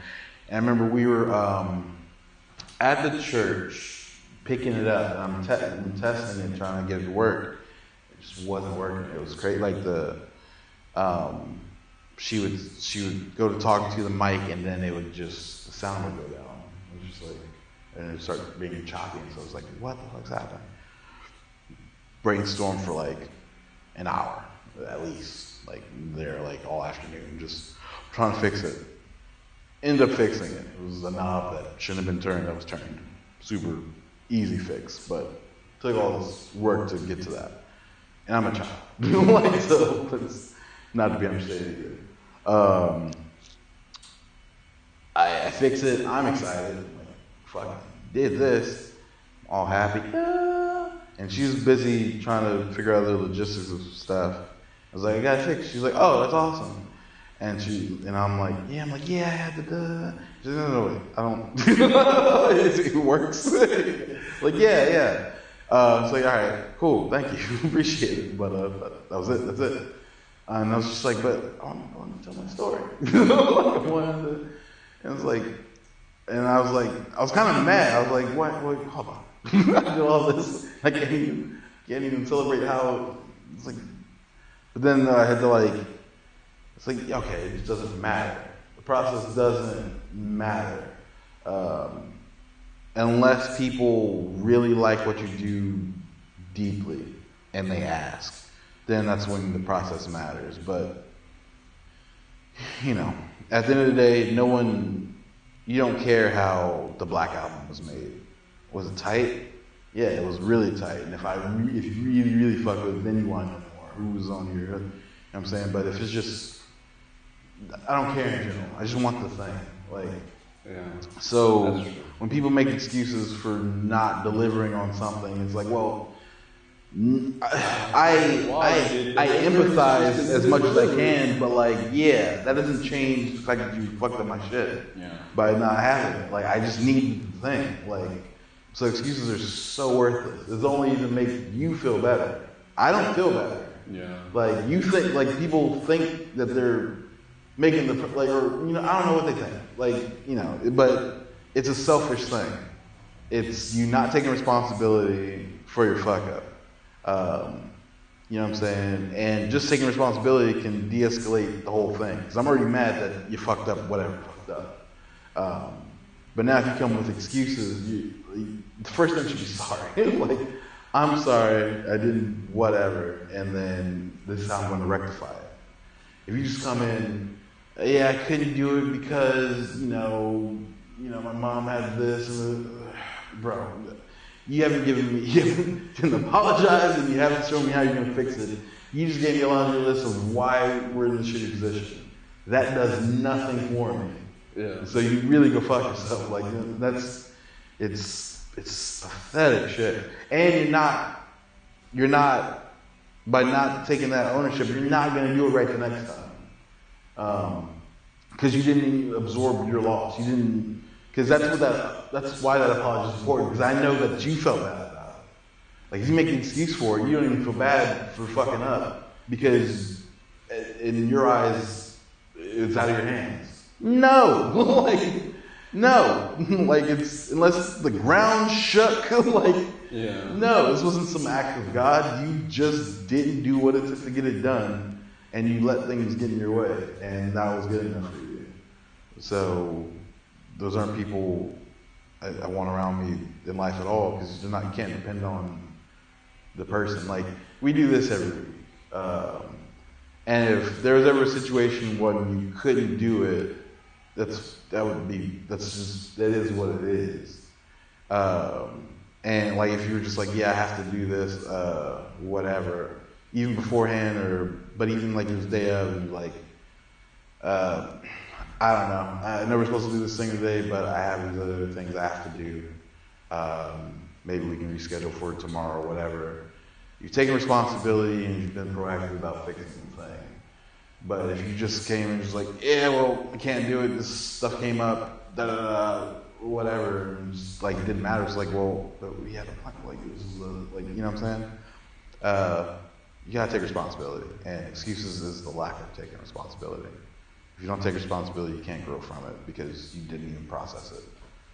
So you're just gonna do it again, and why would you want anything that's consistently inconsistent? Yeah. When you put it like that, yeah. Yeah, that's just how I feel. Because it's accountability is so important. It's all you really have besides the skill that comes behind it. Like, you can have the best painter in the world, right? But if when I call and I ask you to paint a picture, and I tell you I need it in like 3 months, and you're just like, yeah, it's perfect. And there's an event in 3 months, gonna have this thing. I'm like, all right, yeah, perfect, I have it for you. 3 months come, you don't have it. I don't care why you don't have it. You said you have it. Yeah. Like, you know what I'm saying? That, you know. Have it or don't. Yeah, have it, don't, or try to rectify it. Because you can't always do everything right. Like, stuff happens. But as long as I know you feel bad about it, and you're going to make it right, that's what's important. Like, you can't do a perfect game all the time, but you can't shrug off that kind of shit. Like, especially if it's for somebody. Like, I mean, Jesus. Like, what the? So you didn't care from the jump. I should just never ask you to do it. Yeah. Even if you're the best at it, if you're not going to give it to me, then it just doesn't matter. So, I feel that. yeah, it's a thing, and I see it. I've only seen it more here. I didn't know people. I didn't know. I didn't know a whole set of mindsets were out here, to be honest. Yeah, but people range, man. People range. Yeah, I knew that, but like, there's a low end of this range of mindset which is just trash, and I had avoided that my entire life because just by You were able to. well, I did it just because I would always hang out with people smarter than me. Like, it made it as a point. And when that stopped happening, there's stuff that come with people that aren't trying, or I don't know. It's different mindsets out here. They're bad. Yeah. They're bad. There's some bad ones. Yeah. Yeah, I mean, it's just that you want to try to help those people elevate their own. Yeah, but you only put. You only do so much. Yeah, that's why I stop at the excuse. Like, if excuses are, I'll help anyone do whatever I can. You know, I don't mind helping anyone achieve something, especially if I like what is trying to be achieved. But if along the way, or even if it doesn't pertain to me, like, it really doesn't have to do with me. Even if I see you making excuses for your own thing not happening, like, that's even worse, because you're not even holding yourself accountable to you. Yeah. So why the fuck would I get involved? Why would you treat me differently? Why would you treat me better than you? Who does? No one. Like, you know what I'm saying? That's like letting someone borrow your stuff who doesn't take care of their stuff. that's retarded. Like, what do you think they're gonna do with your shit? Yeah. So yeah. Just fuck around. Yeah, so you think I'm gonna do that with my time or with my effort, my emotional investment? That's insane. Think I'm gonna let you ruin my day down the road? It's nuts. I'm fine. I'll be okay. Like I can't. Yeah, I know how to make what I need to make happen for me. I'm cool. Yeah. That will not change. There's no one that can stop me from getting what I want to do or stop me from doing what I want to do. But, I'm willing to help shit, but like, don't think that it's going to help me more than, don't think me helping you is going to help me more than it helps you. I'm fine. Like, I get nothing out of this. Like, you know what I'm saying? It's just, yeah. I protect my time and my attitude. I'm not gonna put someone in a position to ruin my day a week from now. But because I was dependent on them and they're not dependable. Yeah, no, everything is on accountability and trust. Yeah. And then you have to have some skills to bring to the table to even be usable or whatever, but outside of that, that's really the baseline. Like you gotta come to the table with a skill set or something. But on top of that, you gotta be dependable on top of that. So yeah, skill set should be the baseline of whatever, but yeah, accountability, yeah, it's all. That's the only thing left. There's the only real pieces of the equation. Can you do the thing? Can I trust you to do the thing? Yeah. You know what I'm saying? That's it. So yeah. That was a little gym. I guess. I hope so. I feel like when I start talking, I just come across angry. Because part of me is even thinking about it, because it's just like, God damn it. But like, Well, I don't think it's angry, but it's passionate. yeah, and I just You feel about what you're saying. You're not saying it from lack of passion or like from. yeah. You're not saying it just to say it. Yeah, no, it comes from a real place, and I'm equally empathetic, and then have the same amount of like disdain or disdain. Yes, like for the same people. It's like because it's just like God damn it, like why? Like people got out of their own way. It would be amazing. And I've just seen it happen. I've seen it happen both ways. I've seen people elevate super high in their field, and then I've seen people with potential just squander it. And I've seen a lot. Like I've seen a lot. I've seen the full range. I've seen people reach enlightenment. I've seen people lose their goddamn minds. Some faster than others in both directions. So it's just wild. So I hate seeing the lower end of that, because I know what it could be, even for those people. We're just like, but I'm only going to put so much effort. Yeah. And even watching The Nightmare Kitchen gives me more patience on those lines, because like I was watching one yesterday, and there's this lady running this restaurant, and she was, I thought he was gonna leave. The only reason I knew he wasn't gonna leave is because he's only left once, and that was like the last episode. And we talking about, they're just different. But like she was like in this league though, of like, fuck, like I don't think you can get through to her for real. And she was just like, leave. I'd rather this place shut down than nothing to do with it. She said those words to him. And then tell him, get the fuck out of my restaurant. You still here? Like chasing them out. Like I was like, oh wow. All the way about it. Yeah, but he came back and was able to. He came back the next day like, yo, this shit was hard. like So I took a deep breath, took a walk, went at it by a different approach, broke her down into the person. But again, it was a stress. And you have to. He has a gift of making them look at themselves, like really holding that mirror up. That's what I think a big part of that is not mixing his words, but then also coming from a good place. Because if Ramsey came from a bad place, he would destroy people, like, and there would just be no redemption for it. But like he's honestly, he's like, I'm here to help, but I'm not gonna mix my words because these standards are so important, and some of the shit they do is so egregious where it's like, I'm not gonna. So I honestly watching that episode gave me more patience. So like, if he was able to turn this around, she was like a whole different person, like a whole different person. Yeah. And it was just because she took that weight off. Like weight was just, and she said it. She was like, I wasn't this person when we started. I remember I wasn't nice. Like I didn't realize I was just a bitch.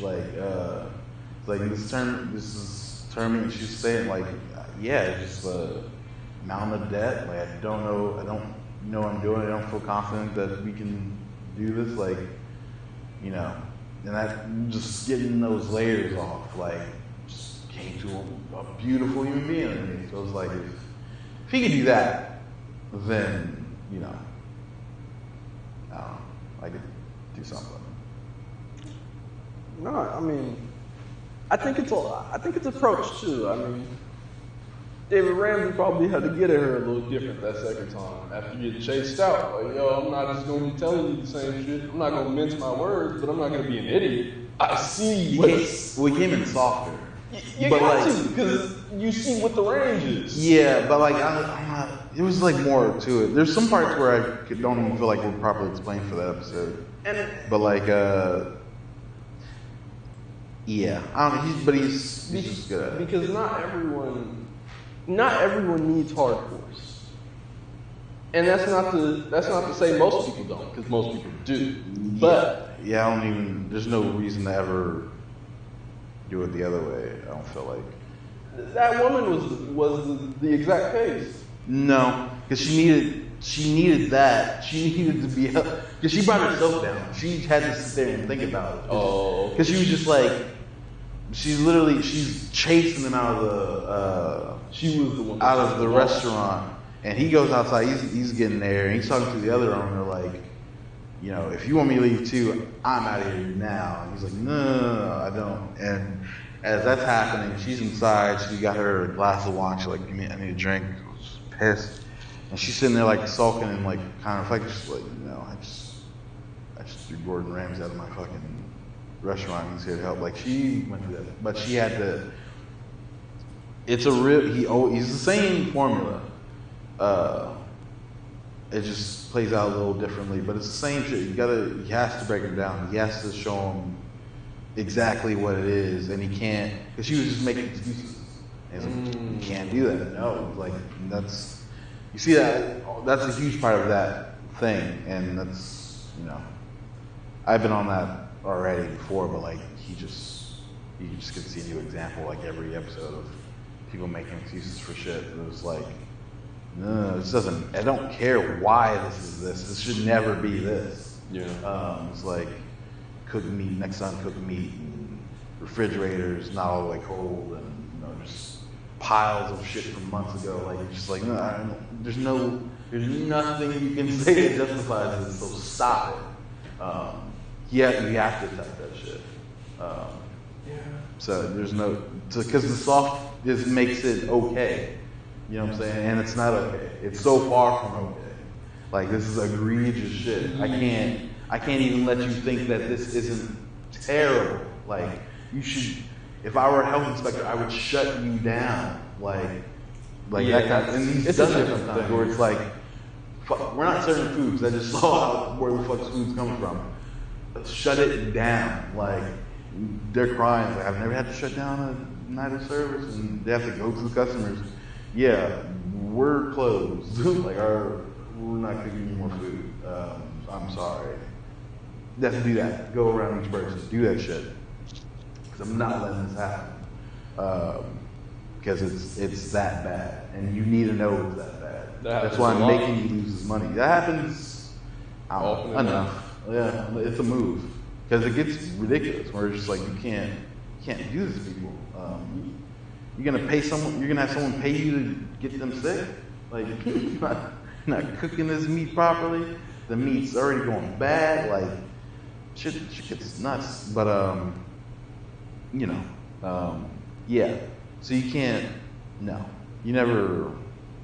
I don't think there's ever a reason to really soft shoe around it, especially if it's bad, because then you know it's bad. No, I was way more general than that. That needs it. No, I was talking about when you're trying to change a person. No, same thing. Because because they gotta know if it's a real problem. If it's a real problem, they gotta know it's a real problem. And if you're trying to tiptoe, like that doesn't mean you have to tiptoe. That's why I said you don't need to mince words. It's just tone.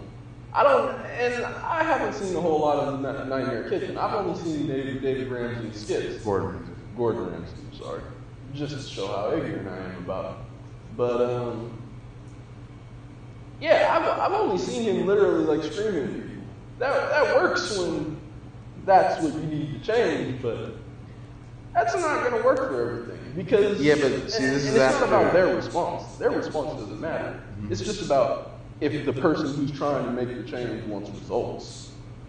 Like, because, yeah, you can, for most situations, that's why I said most situations, yeah.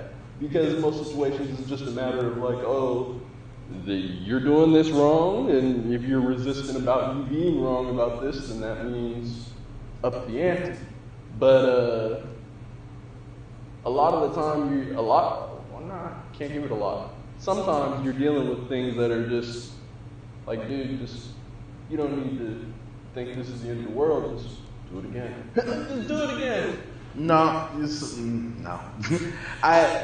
Because and then it's also that's always a response because he comes in like he's like a regular restaurant person, a regular customer, and obviously they recognize him and stuff, so they talk to him and treat him as such. But he always asks him, "How's the food here?" They're great, 10 out of 10, and then they give him the bullshit that they've been serving everyone. It's like, this is right out the microwave. This is out of the can. Like, it's like, I'm turned up. You lied to me, bro. So you're starting with bad faith. Definitely. But that's all this is every time. No, but that's what I'm saying. In that context, that's why it's such a thing. But that's the context he's always in. That's what you said. No, he's always yelling. That's what that's why. No, that's what I was first saying. I was like that. I was talking about something more general than just that. And that's why I said I don't even know. Yeah. All right. So outside of even that show, or just in life. No. But that's what I'm saying. It's a real problem. And it's also if you're helping someone. I guess that's more important. Are you helping someone who's already trying to change, or are you trying to convince someone that they need to make the change? I'm only dealing with in both ways. You're helping. I'm only trying to deal with people that want better for themselves, right? Start there. So there's always someone trying to achieve something. Yeah. Right? And then from there, it's how are you trying to achieve this? Okay, through this, and this. All right. So is that enough? No, whatever. But and if excuses start happening for why you're not able to do these things, I attack that for what it is because that needs to die. Nothing else can really nothing else can happen if that's where your baseline is. Even if I give you, plan or you come up with whatever, that's all for naught if you're just going to come up with an excuse of why you didn't do it. Yeah. So that needs to be attacked with fury and prejudice. You know what I'm saying? Because it needs to die. And that's what I was saying. That's being resistant to the change. That's what I said before. That's not That is. Because you're giving an excuse for why the change didn't happen. But like you said, it doesn't matter why. It matters if it happened. Right. The excuse is resistance. And that's the whole reason why you're attacking the Furious. Because you need it to go away. It needs to, yeah. So that it can even happen in the first place. Yeah. But it's usually not that the person doesn't want it. But the person always wants to change. They're in their own way. Like, because it's not like they don't want the goal to not be achieved. It's just, do they want the change that goes with it when you're talking about it? Because, like David Ramsey's probably talking to a lot of those people. Oh my God. Why do I keep calling David Gordon? I'm saying, like, because all these people, they just don't know what they're doing is so wrong. Definitely. That's, I guess, you can't. You get attached to your ways, though. That's why the resistance gets so bad on the show. They're going crazy. It shouldn't even be a big deal. Yeah, I mean, it should always be because it is their. Because they do still take pride in the shit that they're doing in time. It's just. But I mean, even the results, like. Yeah, I don't know. Excuses are always terrible. I guess I say that because people say you can't teach an old dog new tricks. Very wrong. It's stupid. Yeah, it's stupid. But you can't teach an old dog new tricks. You can't get him to stop doing the old shit. If you keep just doing that, then that's all you're going to keep doing. You stop that, then you get something new in there. You catch him when he's doing what you want. Boom, here's the treat. You keep doing that. Mm-hmm. Next time you catch him, do it again. So you can get him, and that's rewarding the behavior you want, so you can get that behavior again. Sure. But that's after that's either you catching them or you attacking resistance until they make that choice. Yeah. I guess, like, I'm not arguing for yelling at everyone. But I'm not, I don't want to be in that position. But, like, I guess I'm saying. I only say that because it's Gordon Ramsay we're talking about too. Yeah, but he's honestly way softer than you. Like, that's only a small sliver. You'd have to watch any full episode. Yeah. Because those are the hot takes, and you come for the smoke. But, like, it only works because if he was all intent the entire time, nothing would ever happen. Yeah, you know what I'm saying? But, like, you have to do that because it's so bad, and you told me right before I had it that this was good. Yeah. So you're already in denial. So I can't even come with, and people tell you every day that this isn't good. It's not like these restaurants are real. Like, people are on the internet. No, fuck. People are in your restaurant sending back plates of food. This isn't like you're getting me meat, and it's not. They're not adjusting. It's usually like, oh, that person's wrong, or they don't know what food, they don't know good food, or it's real denial. Yeah. So that's what I'm saying. Like that, just saying that needs to be attacked. That's what. Yeah. That's why he's on. You should be embarrassed. This was atrocious because people tell them every day it's not good. Like, no. I need you to feel what I'm saying. You should be embarrassed. Your grandfather left this to you. He's rolling in his grave. Like, if this is your stance, shut it down. Yeah. Like, because, yeah, it's already this is that point. It's already coming to that point. Yeah, this is all the way. That's why I have to change what I was saying. Yes. That context has every episode setup. That is the setup. That is, yeah. Yeah, so it needs that every time because it's always the same situation. It's not changing. Yeah. So, but yeah, and just in life and whenever you're trying to help someone, whatever, yeah, you got to take it. Even better. It's not even like a sometimes or most of the time thing. It's stages to this shit. If the resistance comes up, that's what it needs at that time. Because and then once you're trying to see on the other side of it, once he's broken it down, like once he's made him cry, he's got him all the way in their feelings, he has them looking at a clear reflection of themselves. Because I think of it like a mirror, right? So you start off every episode, it's like a wall. It's opaque. Like there's a mirror behind there, but like the shit's, you're looking at a wall. Yeah. And he comes in there and he has like a hot rag and he's just going over that mirror and he's got to go over it a couple times. There's just layers of shit. And by that mid section of the episode, he's gotten all the way clear, and they hate what they see. They haven't seen this reflection in so long, and it doesn't look like what they're. This is like, that's not the person I knew last time I looked in the mirror. Yeah. So that's usually when he's yelled at him. So this is terrible. He's embarrassed them if he's had to shut down the restaurant. Like that's what that ferocity gets you. It gets you the clean mirror where, like that lady, she's like, she had to throw him out of the restaurant and like really sitting like, what the hell am I? Like for real. Like she was really sitting there like, who am I? Like what is this? This is not me. Like, you know what I'm saying? I don't want to be this person. I'm not this person. You know what I'm saying? And that only comes from that huge emotional wave. Yeah. But then once he's rebuilding it, it's softer. Because I'm always on your side.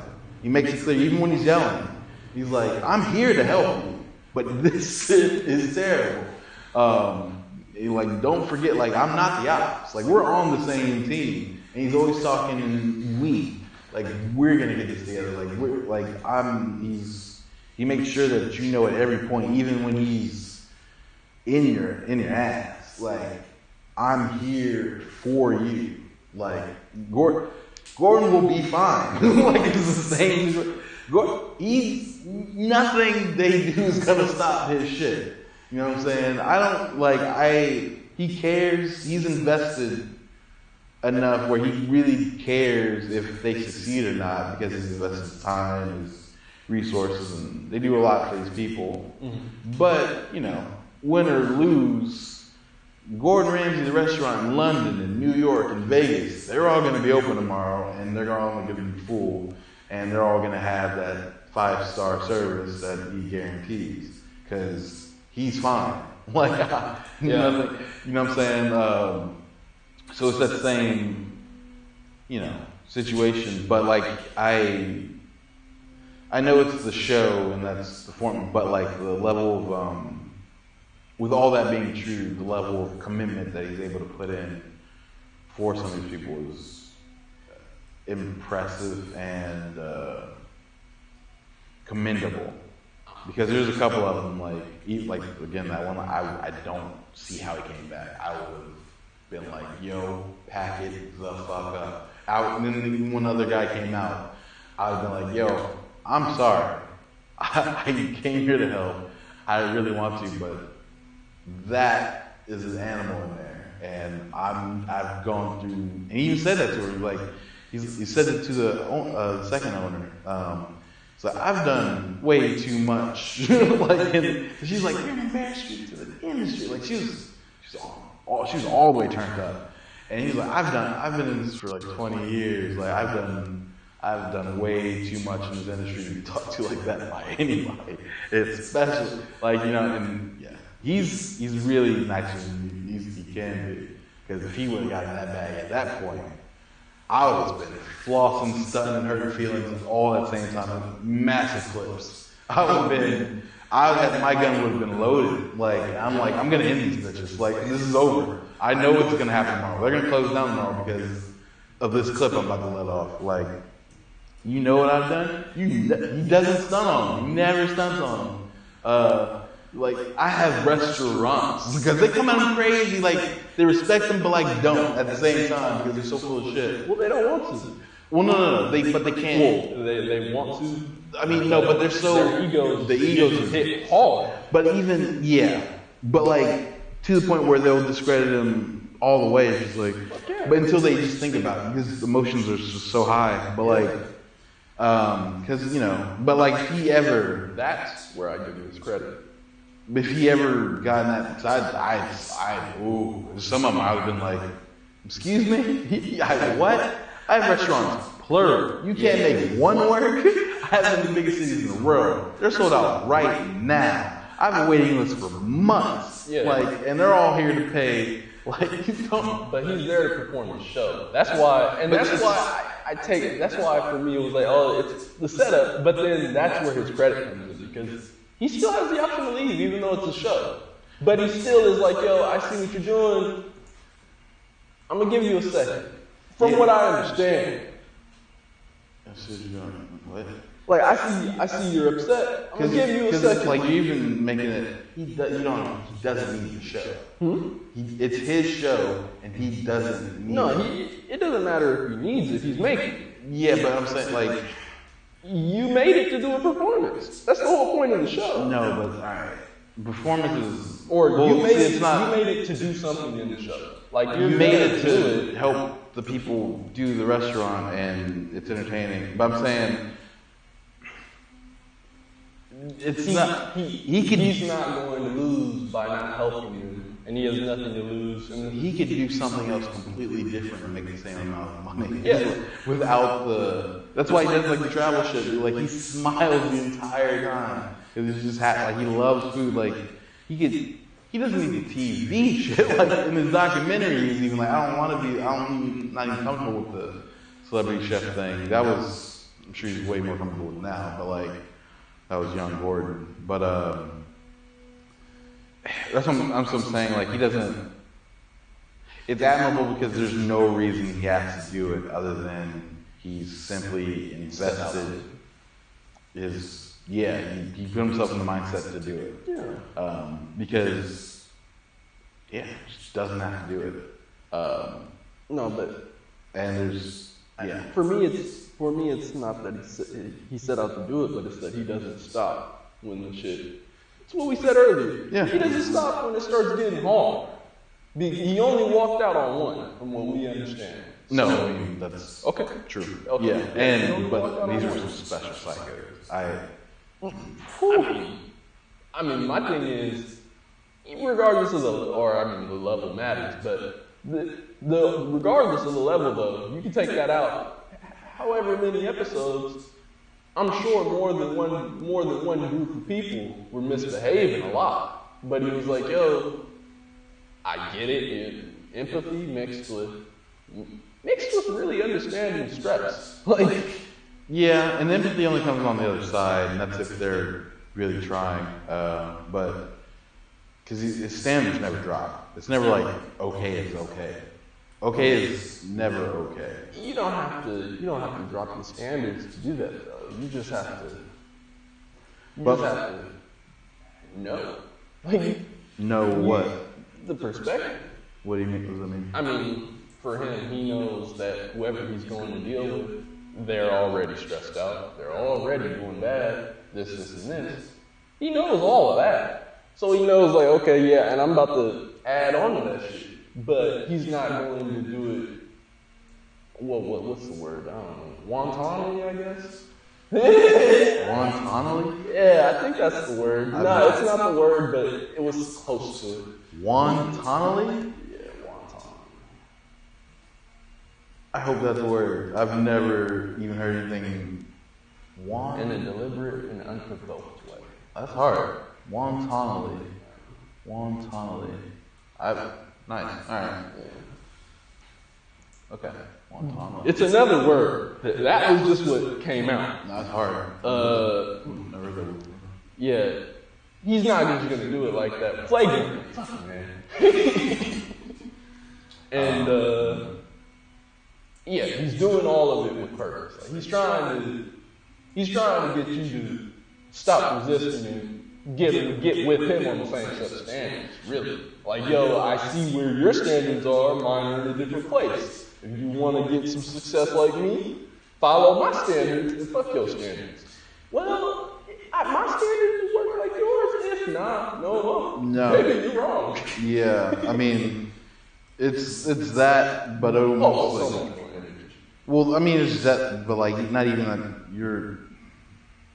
he wouldn't even call your things standards. Like, I know and I agree with what you're saying. I'm just saying somehow a little deeper than that. Because you can't, like, his standards aren't, it's not even like his standards. There are standards. It's not my standards. It's not yours. There are standards. Oh, okay. These are just regular kitchen standards. These are well standards of. No, that's what I'm saying. Like, That's what I'm trying to understand. yeah, there are standards, right? Yeah. There are baseline standards of shit. Yeah. His standards are Higher level. are standards at 100, but those aren't his standards. Those are just high standards. Yeah. But every restaurant should operate under these high standards, and that has nothing to do with you or me.